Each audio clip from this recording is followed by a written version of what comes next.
Welcome to Subject to Power. I'm Elle.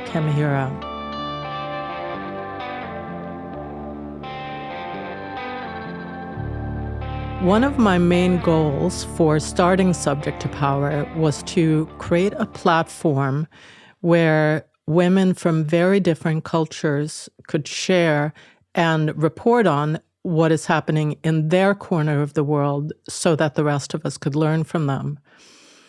It's easy to think that what happens in our own little bubble is unique to our government, unique to our laws, to the way that men behave in our particular country, unique to our cultural customs.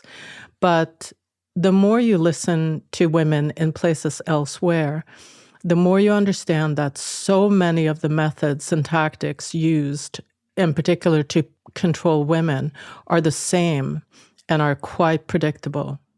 In this episode, I talk with young Hungarian feminist Krisztina Les about what her work for women's rights in Hungary looks like and all the things we could learn from what has unfolded there in the last 20 years.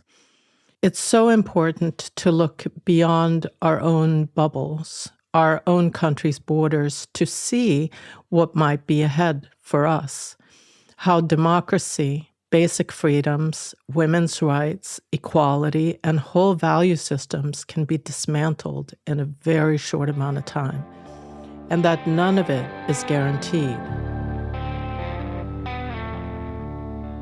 Do I understand it correctly that you have been there at Filia? Yeah, I've gone to Filia. This is the third year.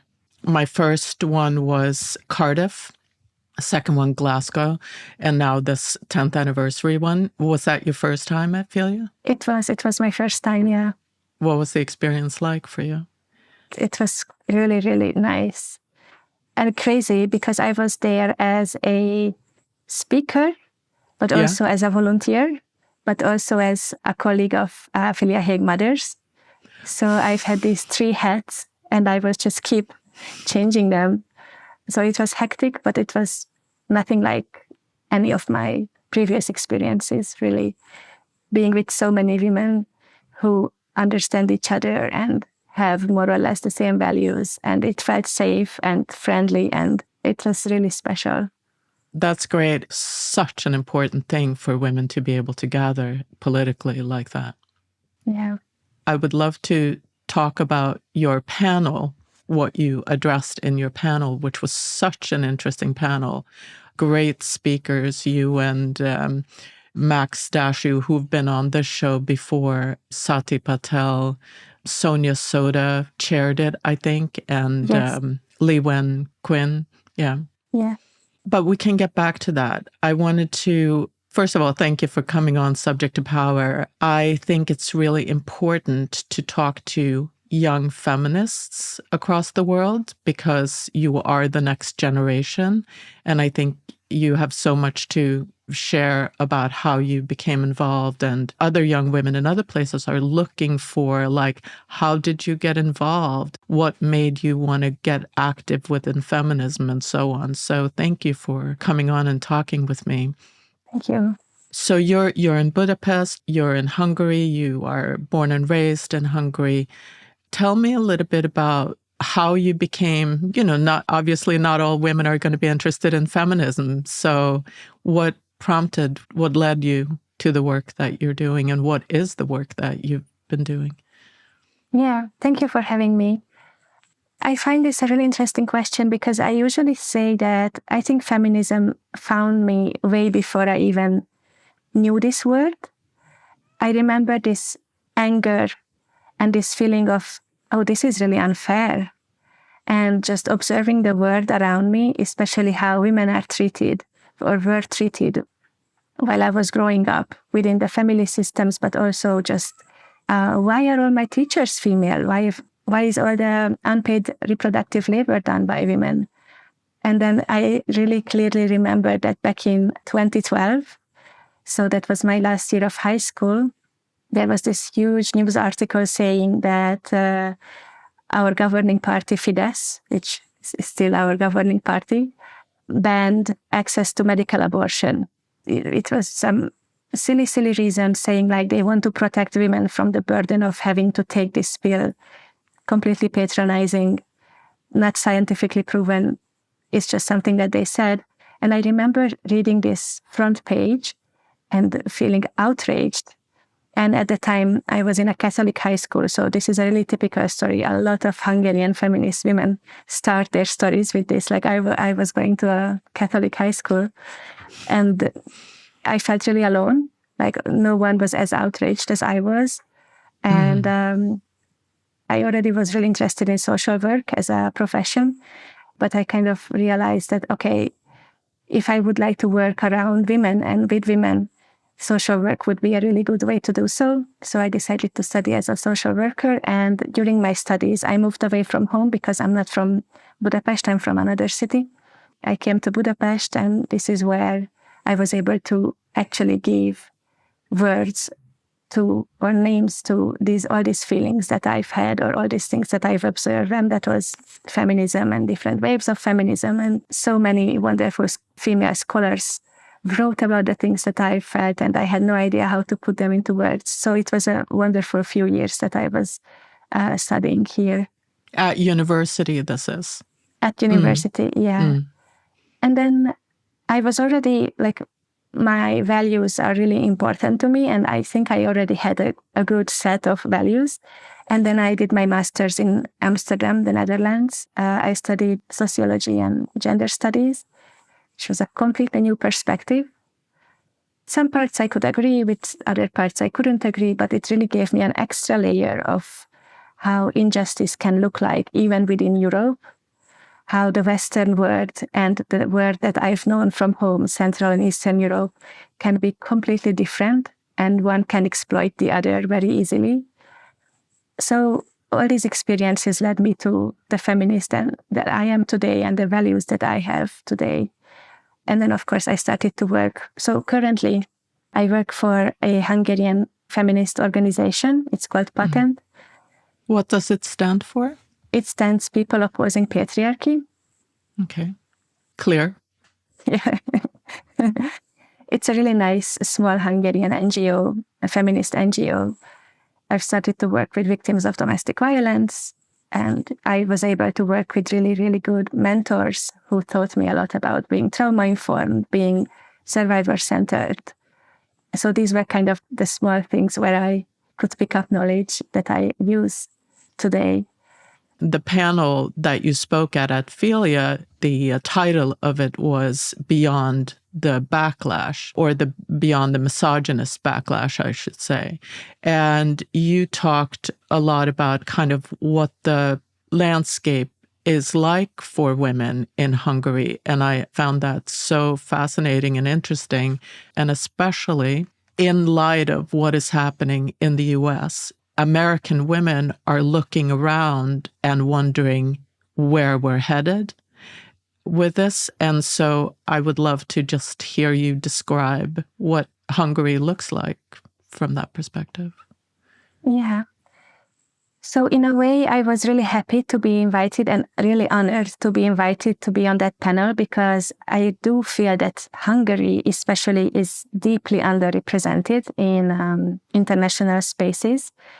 So it's either Europe, but then Europe means, whatever, Germany or France, or maybe Poland, which is really nice to see Eastern European representation. But Poland is extremely specific even within this region. Sure. So I was really happy that Hungary can be represented, because, as you say, I completely agree that Hungary is actually on the forefront of, I don't even know how to call it, but to drive these incredibly anti-women values.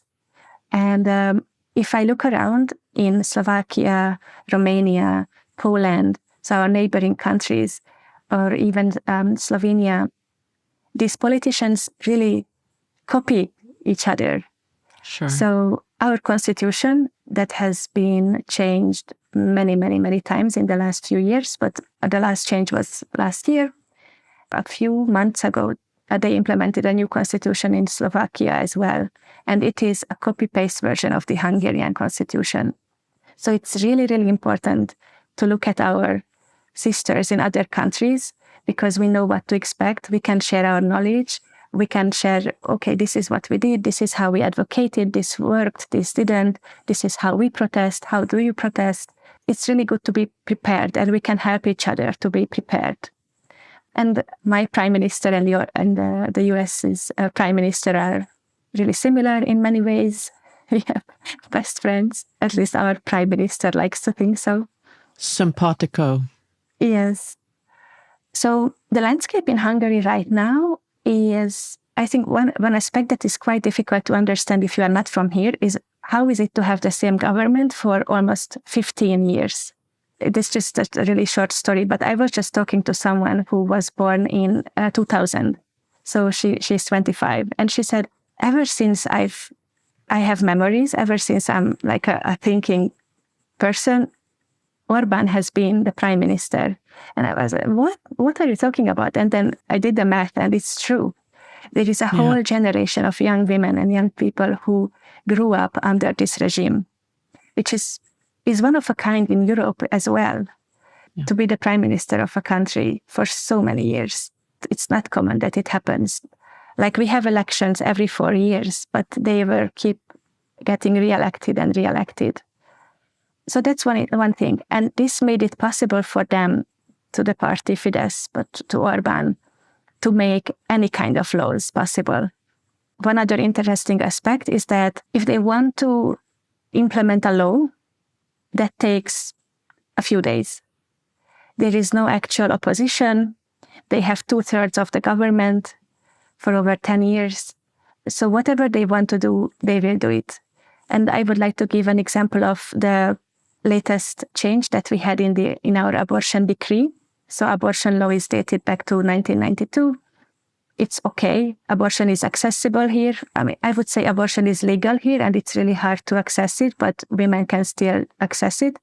And then just a few years ago, we, as a women's rights organization who work around abortion constantly, woke up to the news that they are changing the decree, and now women have to listen to the fetal heartbeat before accessing abortion. It was zero consultation with anyone.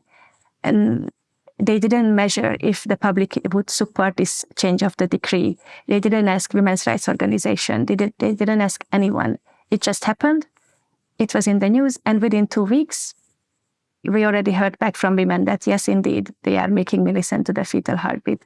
And that was it. And this is just a small example, but I like to use it to show the extreme environment that makes it really hard to work here in an NGO because you really don't know what to expect. Yeah. The rug can be pulled from under you in a day. At any point, no democratic process in place. Absolutely no democratic process in place, yeah. Or another example, in Europe, Poland and Hungary are the last 2 countries where emergency contraception is available upon prescription. Everywhere else, you can buy it in a pharmacy without a prescription. So we are the 2 last countries. And we had a hugely successful campaign here in Hungary. Our organization organized it. Over 50,000 people supported our request to make it available without prescription. And at one point, we got stuck because there was no way for us as a civil society organization to access members of the parliament and to let them know that this is what the people want. There is no way for us to communicate with people in power from the side of the government. It's really closed, especially when you are an NGO, because ever since 2015, there is a huge public campaign, smearing campaign against women's rights organizations, but all types of NGOs here in Hungary. You can think newspapers with printed black pages, and on the black pages you can find the names of the NGOs and the leaders of the name of the leaders of the NGOs, literally being blacklisted and saying these people are against Hungarian people, they are foreign agents, they are a danger to the sovereignty of the country. I don't know if these examples can paint the picture, but one other example that I would like to use is actually maybe the most important one, or I think it's a strong one, which is that many of the feminist scholars call this illiberal state feminism, which means that motherhood is the only celebrated role a woman can be understood in or perceived in. If you are a woman, that means that you have to become a mother. And an incredible amount of taxpayers' money is being spent on family policies, tax exemptions that support families. And by families, the government means a woman and a man being married and having at least 2-3 children. I'm saying that because there are no tax exemptions, for example, for women who are married and only have 1 child. You can access them if you have 2 or more children. And this is quite dangerous, I think. Not because motherhood cannot be celebrated. Of course it can. It's a beautiful choice. But if there is the propaganda that is coming from everywhere, billboards, radio, TV, because of course we don't have independent media anymore that much. We have 1 or 2 sources of media outlets that are independent, but all the others are government owned. And there is this huge propaganda that comes and says, you are only valuable if you are a mother, you are only valuable if you are a married woman. Valorizing patriarchal motherhood. I mean, we have very much similar sort of impulses here. I think, talk about copy and paste, The current administration are putting together these media campaigns and incentives that are designed to promote exactly that, to valorize motherhood, getting married to a white man. It's also very race conscious here. I'm sure maybe it is in your part of the world too, but the messaging is very much to the white population. If you're a white woman, marry a white man and have white children for the nation, for the patriarchal nation. Anyway, yes. Sorry. No, it's exactly the same.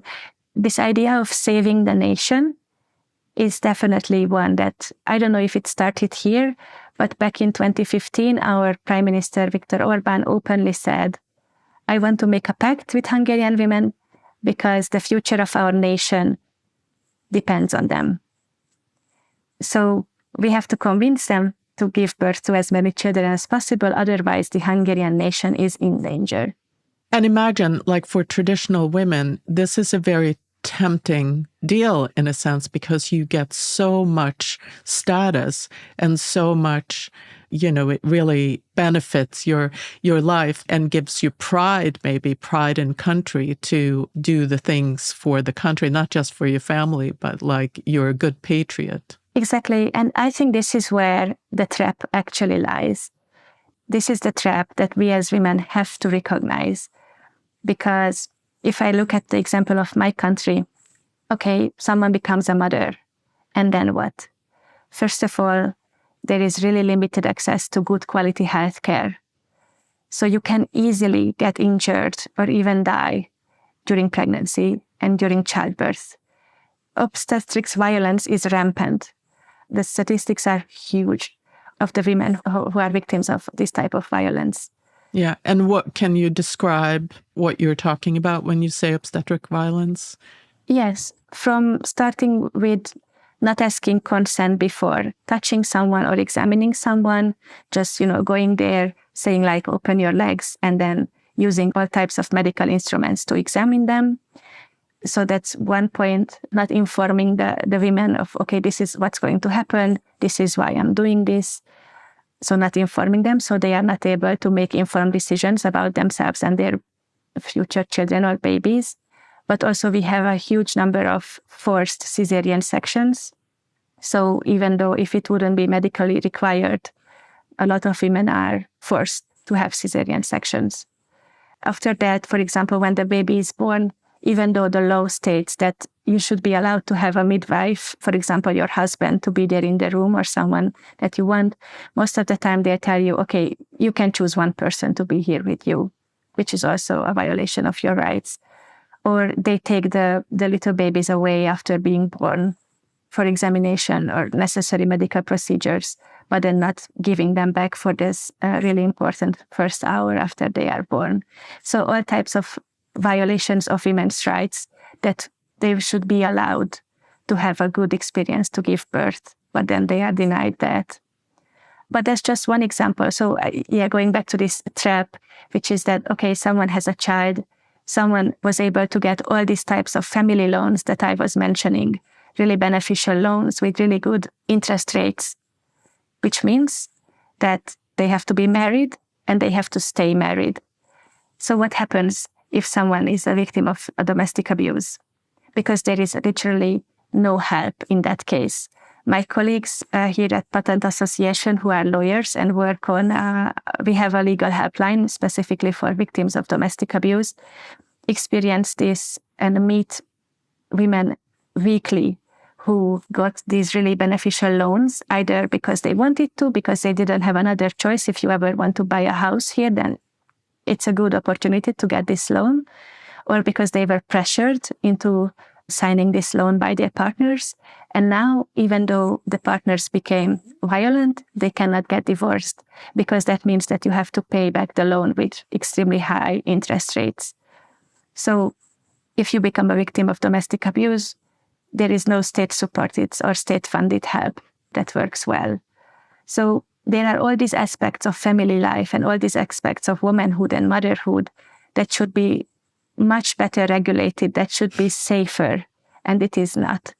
So when women kind of fall trap, or I don't want to use this word, but when women decide to, save the nation, let's say, it becomes quite dangerous, or it can become quite dangerous and really lonely and isolating. In Hungary, is domestic violence considered a crime? Like, can you report it to the police in any effective way? Yes, it is a crime. So you can report it to the police if the violence is perpetrated by your partner or ex-partner, or husband or ex-husband. If two people are dating, it's much harder to report it. You can still report it, but it's not a crime category, I would say. What happens when you go to the police? That's another question. What happens when you stand there with a lawyer in front of a jury? That's another question. But yes, you can report it. Yes, it is a crime. Since 1997, which was basically yesterday, spousal rape, so rape within marriage, is also a crime, but it's quite late, I think, but it is. So we have all these laws. But for example, as I mentioned in the panel discussion, the Istanbul Convention, which is a convention to protect victims of gender-based violence, it's a directive, things that you could implement in order to be a better country and take better care of victims of gender-based violence. Our government just said it out loud that we will never ratify the Istanbul Convention because we already have really good measures to keep victims of gender-based violence safe. We don't know where these measures are, we as civil society organizations who actually work with these women. But that's what they said. And the only aspect of that convention that the government uses is to create more propaganda and to say this would force us to let in migrants and the gender ideology. So another thing that our government does is completely mixes up on purpose gender ideology as saying things like, and I'm not exaggerating, but saying things like children in kindergarten would become trans kindergarteners or something. So is this a way of saying if we ratify the Istanbul Convention, we let in all the extreme progressiveness or extreme ideology, that then we let the walls fall and we'll get invaded by all this awful liberal stuff? Yeah. Yes, the West. Yeah. Our biggest enemy, the West. Yeah. Yeah. So yes, exactly. Yes, thank you. So this is kind of the landscape that we work in. I can say that we take it one day at a time. Because as I mentioned, you cannot really be prepared. You don't know what's going on in their minds. You don't know what's going to happen tomorrow with your laws, with your workplace. If you are going to be on a blacklist or a list of banned organizations. So. Yeah, and I want to jump back to the domestic violence bit for a second. As a woman, if your security depends on staying married, you have, huge economic incentives to stay married, then you may be encouraged to put up with, a certain amount of violence. Indeed. Yes, that's exactly what happens. Is domestic violence a big problem in Hungary? What are you seeing from your point of view. It is a big problem. It's an extremely patriarchal society, first of all. So just very recently, thanks to the European Union, because Hungary doesn't collect any statistics about this, nothing. Every once in a while, the European Gender Equality Institution conducts research. So we have statistical data from 2024 right now, actually. And we know that 49% of Hungarian women experience abuse during their lifetime. So that's almost every second woman, which is a crazy high number. We are a country of almost 10 million people. I could say 5 million of them are women, maybe. That's a lot. So This is one of the numbers that we usually bring. 49% of Hungarian women experience domestic violence, and that includes, sexual violence, that includes psychological violence, coercive control. 65 women per year is murdered by their partner or ex-partner, which is, this number doesn't say much, but the last time we had this statistical data was from 2012, and at that time, this number was 52. So for many, many years, we said 1 woman a week dies or is murdered by their partner or ex-partner, and this number is now 65, which is huge. It's a lot.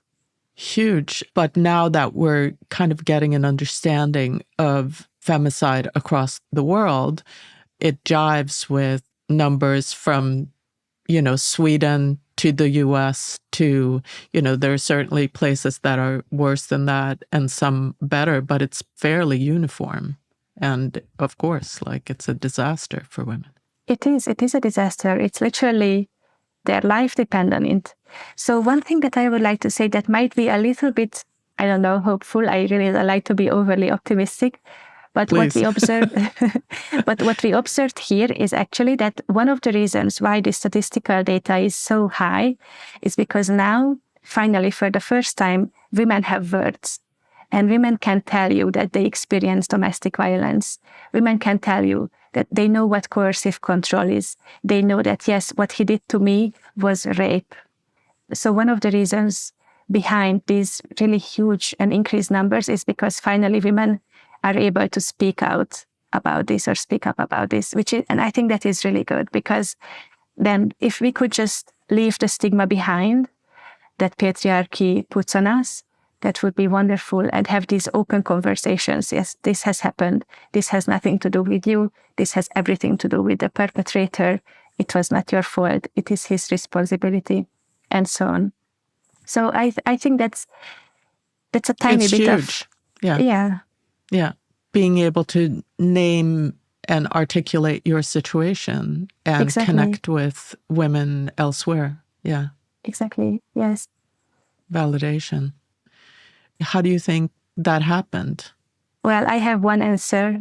It's something that we say to pat ourselves in the back, but we say that it is the work of, for example, women's rights organizations. And I think that's true everywhere.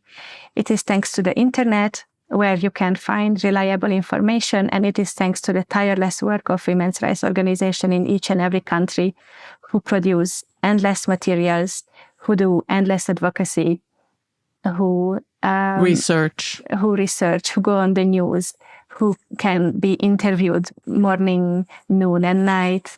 It's thanks to that, I think. Yeah, well said. Well said. So you've started working with, am I right, with Hague Mothers? Yes. And you wrote a story about a woman who was caught up in very unfortunate circumstances vis-a-vis The Hague.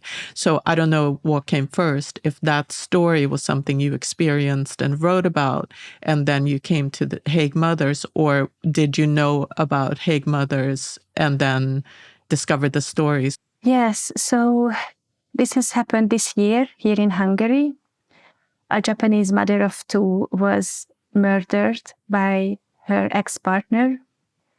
She lived here in Budapest with her 2 children, and she wanted to go back to Japan, where she was from, but her partner didn't let her and the children to go back. So this is what we call a stuck parent, when you cannot go back to your home country where you have a safety net, you have your parents maybe, you have Social Security because the other parent of the children do not allow you.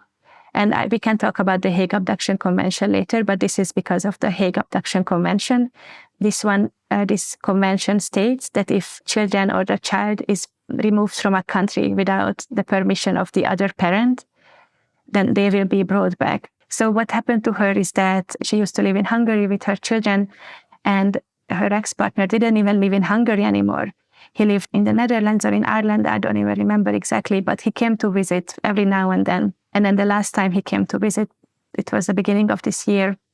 Now it seems he burned her, actually. Or maybe he suffocated her and then staged it as she died by burning down the bed that she was lying in. And what was really interesting is that luckily this woman had a huge social circle, other expat mothers, and also my colleague Julia Spront, who is a lawyer with Patent Association. She was her lawyer. So it was really known that this woman's partner is an abuser. She was really, really scared. She went to the police, I think 5 times, trying to report the crimes of these men, or trying to report that she's afraid of this man. All her friends knew. Her friends knew that the man is coming, and when they didn't hear about her for a long time, then they started to reach out, and that's how they realized that this happened. And in the beginning, the police said that she died because she was smoking in bed. They found evidence that she smoked in bed, and they found bottles of alcohol around her bed, and that's why she died. So her friends and our organization was able to turn this into a huge deal, like keep communicating that she was not smoking. This did not happen. She was afraid of her partner. She did not die because of smoking in bed, because that's nothing like her. And then the police picked up the case again. Really interestingly, when they had a press release, one of the police officers said, "We opened this case again because we found some evidence and not because of public pressure," which is a blatant lie, of course. But, it's not possible that some silly women put pressure on the police and they reopen a case. Well, this is just a little story, but they reopened the case, they found evidence, and it turned out that indeed the husband or the ex-partner was who murdered her. And it created a huge outrage here in Hungary, a huge outrage. Really, even people who maybe didn't even know what is, domestic abuse, or didn't really care, or were not interested in women's rights. There was a really big protest.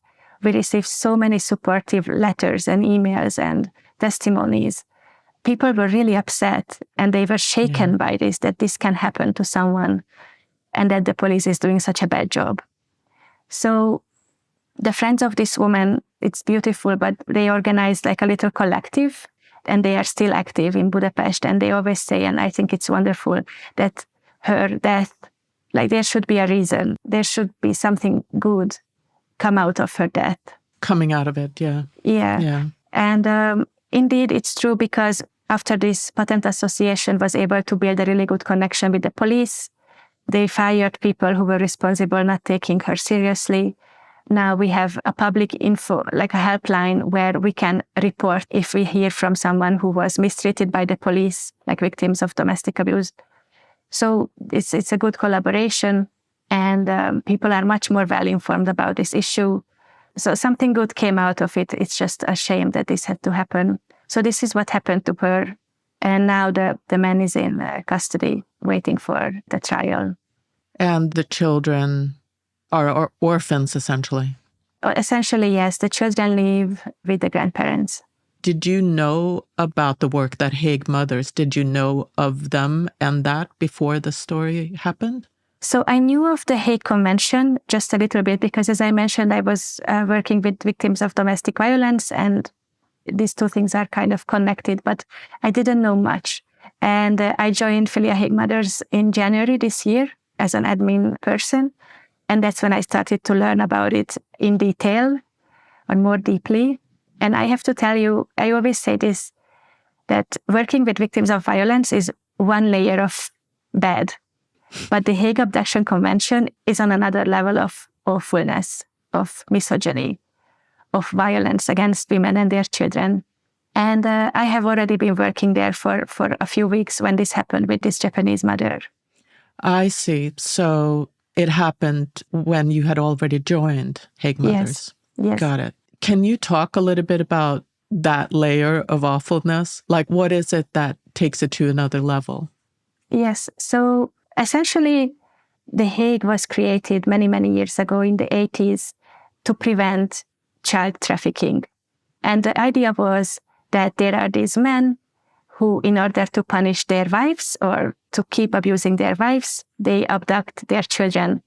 And then the Hague Abduction Convention promises, and this is what happens, to bring the children back within 6 weeks to where they used to live. However, what has changed in the last years is that now moving around and moving here and there and this country and that country as a family became extremely common. Like, especially if you think of the European Union, you can move countries literally from one day to another. What we know now from statistics is that 75% of the Hague cases are brought against mothers, which means that it is mothers who take their children and try to move back to their home country.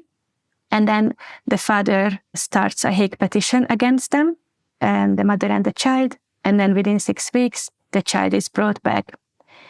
And what is really hard about this is that the Hague is not a fact-finding procedure, which means that mothers don't really have the opportunity to provide evidence. So even if, best case scenario, which almost never happens, you have a suitcase full of evidence of the abuse that you have suffered, it's not guaranteed that it will be listened to or it will be taken into consideration. And I said that it's a next layer of awfulness because decision makers just don't care. They just see, okay, here is a mother. They actually label these mothers who try to protect their children as abductors. She abducted her child or her children. The child needs to go back because that's where the child used to live. And they don't care. So we have many, many cases where, for example, a mother is from the EU, the father is from whatever, the US, they move back to a European country, the child is being brought back, and then there is a mother who either goes back with the child and keeps suffering the abuse, post-separation abuse, which is really, really dangerous. Or in this case, for example, in the case of the US, maybe she doesn't get a visa because they are not married anymore, which means that she cannot stay there with the child, or she cannot find a job, or she doesn't speak the language, or, she doesn't have enough money, which is really, really common in domestic abuse cases because victims are being cut off, like they are economically abused. And we have stories where literally 6-month-old babies, and I'm not being dramatic, it's true that 6-month-old babies are being torn out of their mother's arms at the airport by the police and saying, like, you have to give the baby back because that's the law. And there are mothers who haven't seen their children for many, many years because they were not able to stay in the country where the child was brought back to. It's just such a commentary of, it's a dark side of globalism in a sense, or our global world, this crisscrossing, what can befall women. And I think, when you fall in love with someone from a different country, the last thing you think about is this kind of situation unfolding. Exactly. Yeah. That's exactly the thing. You just don't consider this. And The Hague is not really well known. For some reason, these fathers who need it suddenly become extremely well informed, But it's not something like if you go to an embassy and you apply for a visa, they don't tell you in most cases that, okay, but please be careful because if this relationship, it doesn't even have to become an abusive relationship. It's just that maybe you don't want to live there anymore. Maybe your child doesn't have a good time. Maybe your mother falls sick and you have to move back to your home country to take care of her. Many, many, many things can happen. The women who we talk to, one of the main feelings that they say is that they were extremely surprised that they did not expect that something so cruel would happen to them, that they would not be believed, and that someone would ever question that they want the best for their child. They are saying, I have been taking care of this child for 10 years. No one ever said, you are not doing a good enough job. And now I just want to move back to my home country to be safe because this man is abusing me and my child. And suddenly I became an abductor.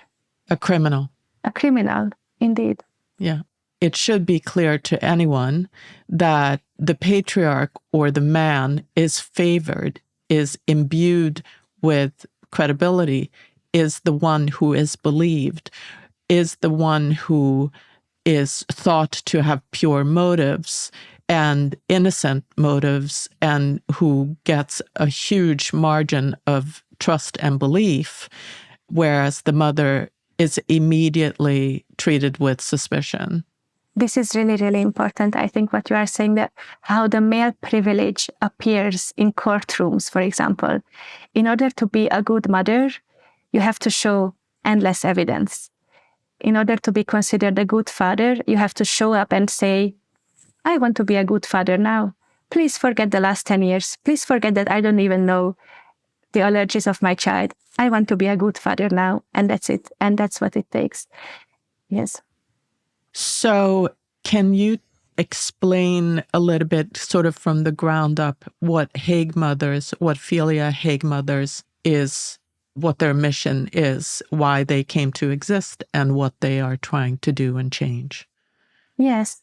So Filia Hague Mothers started as a Filia legacy project, and it kind of grew because our international coordinator, Ruth Dinin, is doing a wonderful, wonderful job building a network. So we are an advocacy group, so we cannot provide direct support to women, but we try as much as we can because we receive a lot of help requests, and we try to connect women to the right organizations who can provide direct support. So we are an advocacy group, and actually the goal is to end the injustice of the Hague Abduction Convention. And I think there are many ways to do that, one, more difficult than another, but the end goal is to somehow achieve that women are not framed as abductors when they are trying to seek safety, and evidence is taken into consideration, and being a victim of domestic abuse is a good enough reason to separate and to move with your child. So in other words, to make the law or the court recognize domestic violence as a just cause. Yes, and as it is right now, so this is just my understanding, as it is right now, the biggest crime is being an abductor, and everything is below that. So if you abduct the child, that's it. And the Hague Abduction Convention doesn't care about your reasons. One other thing that would be extremely important is that if we would understand, which is a well-known, well-supported fact, that if someone is abusing a mother, that is violence against the child. So there is no such thing as a father who only hurts the mother, but he's a really, really good father. That just doesn't exist, because hurting or abusing someone's mother is abusing that person, that child. And that's another thing, that now the Hague doesn't really consider this as one thing. So there is abuse against the mother, but then the child is somehow became this separate entity, as if they're unrelated. As if they are unrelated, exactly. So that would be another extremely important aspect, that this should be taken into consideration. Yeah, I mean, a man who abuses the mother of his children is abusing his children by proxy. Exactly. And in many, many cases, not just by proxy, but in a few years or, down the line, the child. Yeah. What's shocking to me is that it's almost like an abuser is considered just like a personality type, not an unsafe person, not a danger to anyone and everyone he meets. Certainly, people in intimate relationships with him. Crazy. So what is the work of Hague Mothers? So first of all, we have wonderful members and partner organizations. A big portion of our members are lawyers and academics and professionals who have been working on the issues around The Hague for many, many years. So we have a lot of research, for example, a lot of expert papers, a lot of research papers on many, many issues around The Hague. We have wonderful partner organizations who we can do joint activities, joint advocacy with decision makers. The Hague Convention, and now it's already happened twice, that they organized a conference that is focused, or it was said to be focused on victims of domestic abuse and how The Hague could react to these needs a little better. So we have been participating, Hague Mothers has been participating at these conferences, advocating, making sure that survivors' voices are heard and the reality is being presented. It's really hard because there is a huge opposition, which are fathers' rights groups and Hague judges who want to obtain the status quo, or father rights groups who are saying, but she took my child. Like, can you imagine that you wake up and that your child is not there anymore? Can you imagine the horror? And no one asks, okay, so what did you do before that? The advocacy is really hard because of the opposition. The other thing that we would like to do, because our experience now lately is that change on an international level is going to be extremely complicated, because how The Hague works is that countries have to sign it, so they have to become signatory countries. And if something would be changed, then all these countries, right now it has 103 signatory countries, all of these countries would need to adopt these changes. So that is quite complicated. What we are working on now is to advocate on a national level. For example, Philia is based in the UK. So we have been working together with UK politicians and MPs, letting them know about the realities of The Hague and showing them how it could be changed, or how actually showing them the extreme human rights violations that these mothers and their children face. Because let's not forget that these are human rights violations that happen when a Hague case is being brought against a victim of domestic abuse. Kind of showing them, this is what happens to your citizens. So these are the things that we are trying to do. But even in really small steps, like we have a lot of flyers. And I see it as kind of my little personal goal to make sure that embassies have our flyers, or if not ours, because it's too feminist or whatever, I don't know, but then at least information. And every woman who ever applies to move to another country gets a small piece of information about the Hague Abduction Convention, and that this could be your reality. That would already be a huge success, I think.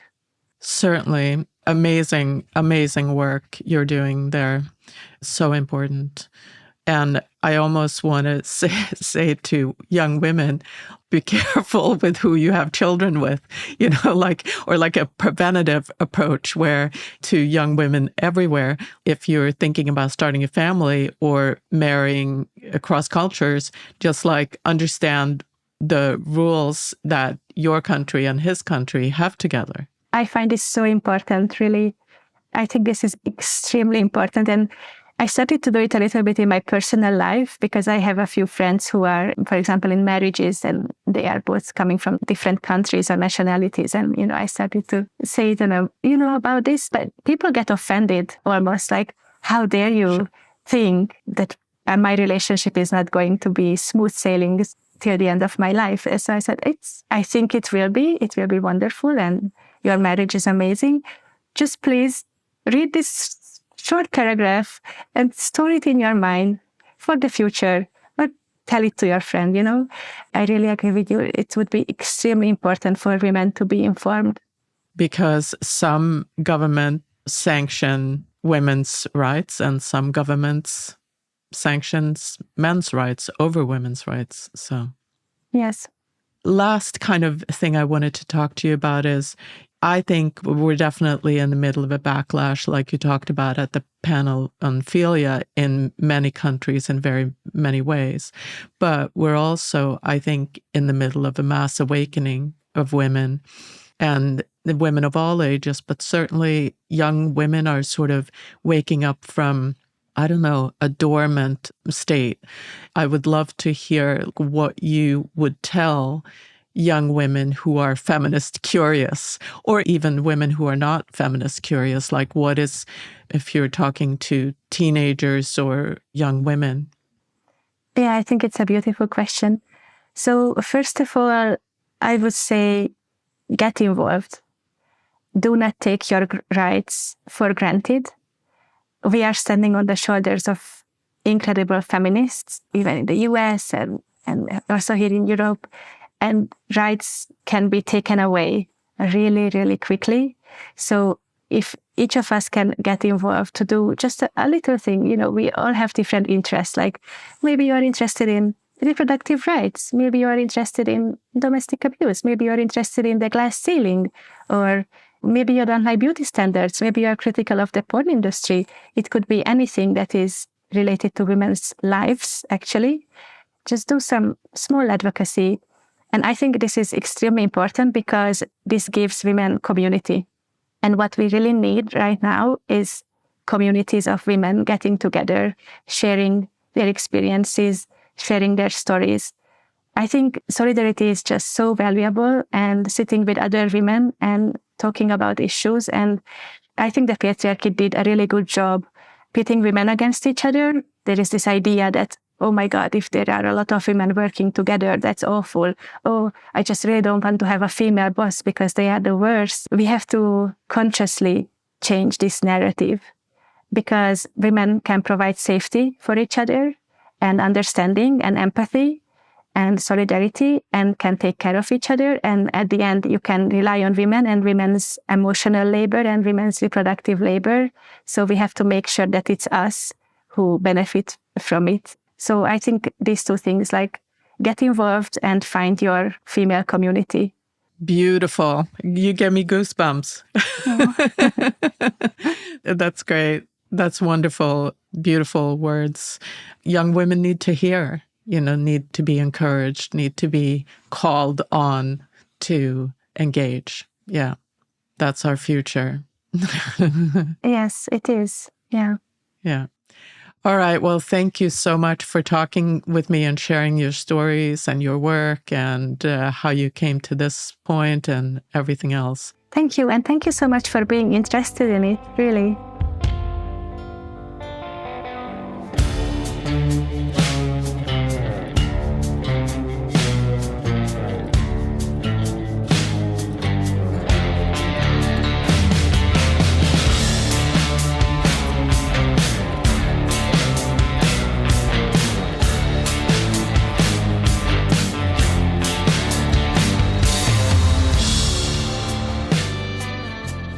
Thank you for listening to Subject to Power. You can find the show online at subjecttopower.com or subscribe to the show wherever you find your podcasts. I'd love to know your thoughts on these conversations, so please drop a note on the website or find us on social media. The best way to support the show is to rate and review Subject to Power on Apple Podcasts. It really helps other listeners find us. Subject to Power is written, hosted, and produced by me, Elle. Audio engineering is done by Jason Sheasley at Abridged Audio, cover art by B. Johnson, and music by Beware of Darkness.